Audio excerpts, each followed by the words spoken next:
આ વિડીયોમાં અમારા દ્વારા ઉચ્ચારેલ શબ્દો એટલે કે અમે જે કંઈ બોલી રહ્યા છીએ એ શબ્દો અમારા પોતાના નથી, પરંતુ પ્રયાગરાજ જે આપણું આસ્થાનું કેન્દ્ર છે એ હાઈકોર્ટના એક જજમેન્ટ આવેલું છે અને એ જજમેન્ટ ગુજરાત સમાચારમાં આજે પ્રકાશિત થયું છે. એના શબ્દો વાપરી અને આ વિડીયો બનાવ્યો છે. આ વિડીયો સાંભળ્યા પછી તમારે નક્કી કરવાનું છે કે ભારતમાં આવા ન્યાયતંત્રની જરૂર છે ખરી? ચિનુભાઈ કાથરોટિયા આપ સૌનું સ્વાગત કરું છું. આ વિડીયોનો એક જૂનો કેસ છે, 2021નો કેસ છે. એમાં એક મહિલા ઉપર બળાત્કારના પ્રયત્નો થયા છે અને એ બળાત્કારના પ્રયત્નોમાં બળાત્કારીઓનો જેની સામે ગુનો છે એ લોકોએ એ મહિલાઓના કપડાં ફાડી નાખ્યા. હવે જે શબ્દ આવે છે એ ઓરિજિનલ શબ્દો છે.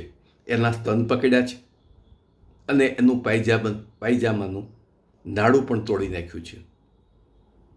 આ મહિલાએ શોર કરતા એટલે કે બચાવવાની બૂમો પાડતા આજુબાજુના વિસ્તારના રહીશો ભેગા થઈ ગયા અને બાળાને બચાવી. એની સામે એ બળાત્કારીઓનો પ્રયાસ કરનાર સામે ત્યાંની સ્થાનિક કોર્ટમાં કેસ પણ થયો હતો. એ કેસમાં આ બળાત્કારીઓને ભયંકર સજા થાય એવું જજમેન્ટ પણ આપ્યું છે. પરંતુ એ કેસ અલ્હાબાદ હાઈકોર્ટમાં ગયો અને અલ્હાબાદ હાઈકોર્ટના ન્યાયાધીશ, આમાં નામ પણ લખ્યું છે, રામ મનોહર નારાયણ મિશ્રાએ, હાઈકોર્ટના જજ છે, એણે ચુકાદો આપ્યો છે. એ ચુકાદામાં એવું અવલોકન કર્યું, સાંભળજો મિત્રો,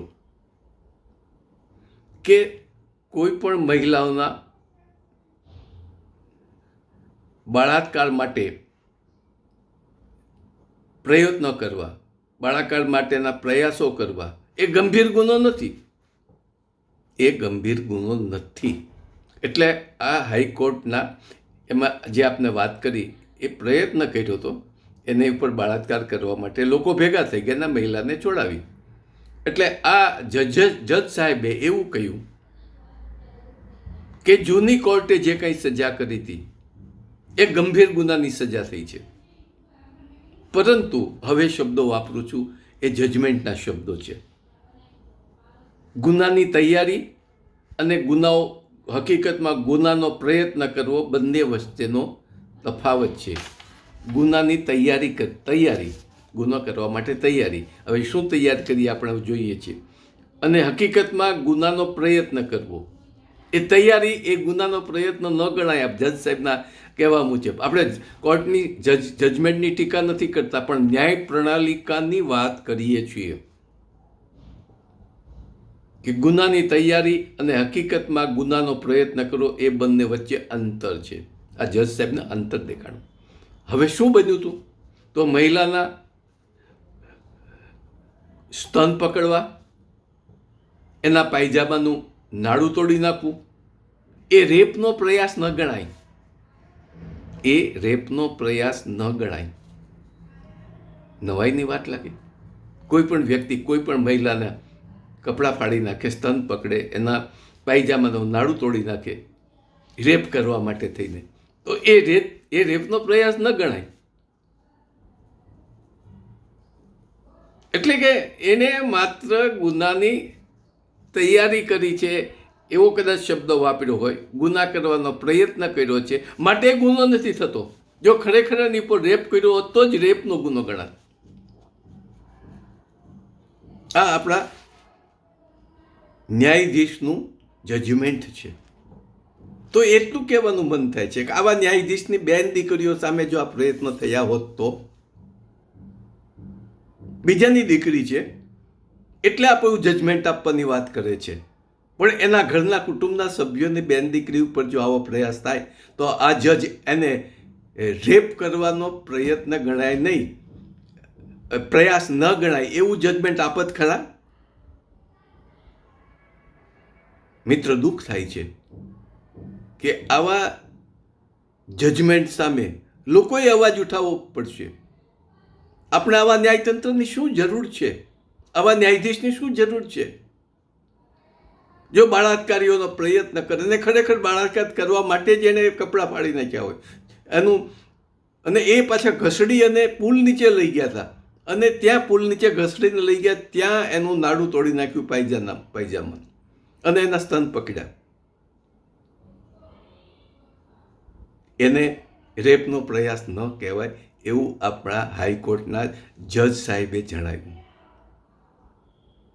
મિત્રો, નક્કી કરો, આપણા દેશની ન્યાય પ્રથા આવી પાંગળી છે, અને એક અવલોકન છે કે ન્યાય પ્રથાના પાંગળાપણા, ન્યાય પ્રથાના વિલંબ, ન્યાય પ્રથાના જુદા જુદા જજમેન્ટમાં ફરી જુદા જુદા જજમેન્ટો. સેશન કોર્ટે જજમેન્ટ આપ્યું છે કે આની સામે ગંભીર ગુનાઓની કલમ લગાડી છે, હાઈકોર્ટ એને કાઢી નાખે છે. તો સેશન કોર્ટનો જે જજ છે કે જ્યાં ખરેખર કેસ તૈયાર થાય છે, તો એ જજને આપણે મૂર્ખ ગણવા અને આ જજને બુદ્ધિશાળી ગણવા? આ ન્યાયતંત્ર ઉપર કોઈ ચેક નથી. મિત્રો, એટલે વારંવાર કરું છું કે ન્યાયતંત્રમાં વહીવટી પરિવર્તન જરૂર છે. અમે એ પરિવર્તન માટે આખો ડ્રાફ્ટ તૈયાર કર્યો છે, આયોજન તૈયાર કર્યું છે, અને એ આયોજનથી લોકોના કોર્ટના ખર્ચાઓ પણ બચી જાય અને આવા પ્રકારના કેસો સામે તાત્કાલિક જજમેન્ટ અપાય. કોઈ પણ સામાન્ય ગુનો હોય અથવા તો કોઈ પણ ગુનો હોય તો 6 થી 8 મહિનામાં એનું જજમેન્ટ આવવું જોઈએ. એ પ્રકારનું અમે એક આખો ડ્રાફ્ટ તૈયાર કર્યો છે, આયોજન તૈયાર કર્યું છે, અને એ અમલમાં મૂકી શકાય એવું છે. અને એ પણ આપણું બંધારણીય રીતે છે. આપણા શાસકોને ખબર નથી પડતી કે અથવા ને કરવું નથી. કારણ કે આમાં છાપામાં વારંવાર વાંચીએ છીએ કે રેપ કરનાર વ્યક્તિઓ અસામાજિક તત્વો છે, રાજકારણ સાથે એના છેડા અડે છે, અને કેટલાય રાજકારણીઓ છે, રાજકારણીઓના બાળકો છે, અને છેલ્લે જે કુસ્તી મહિલા પહેલવાન જે ઉપાડેલો પ્રશ્ન છે, એવા બળાત્કારીઓને ખુદ આપણા વડાપ્રધાન અને કેન્દ્રના ગૃહપ્રધાને રક્ષણ આપ્યું. તો આ સરકારની પણ શું જરૂર છે? આપણે જો સમજતા હો સાનમાં મતદારો, તો પરિવર્તન માટે તૈયાર થાઓ. આપણે ગુજરાતમાં આપણી સરકાર સ્થાપવી છે. કોઈ પણ રાજકીય પક્ષને આવવા દેવો નથી, કારણ કે બધા રાજકીય પક્ષો એક જ કુટુંબના સભ્યો છે, જે છેવટે એક બેસીને સાથે મોજ મજા માણે છે. દેખાવ પૂરતા જ જુદા છે, બધાને એક સરખી સવલતો જોઈએ છે, કોઈ વિરોધ કરતો નથી. મિત્રો, આ હકીકત છે, તમારે નક્કી કરવાનું છે. મેં તો માત્ર આમાં જે કંઈ આપેલું છે એ જ હકીકત વર્ણવી છે કે આવા ન્યાયતંત્રમાં પરિવર્તન જરૂરી છે કે નહીં. આભાર. જય હિન્દ, જય ગુજરાત, સ્વાવલંબી ગુજરાત.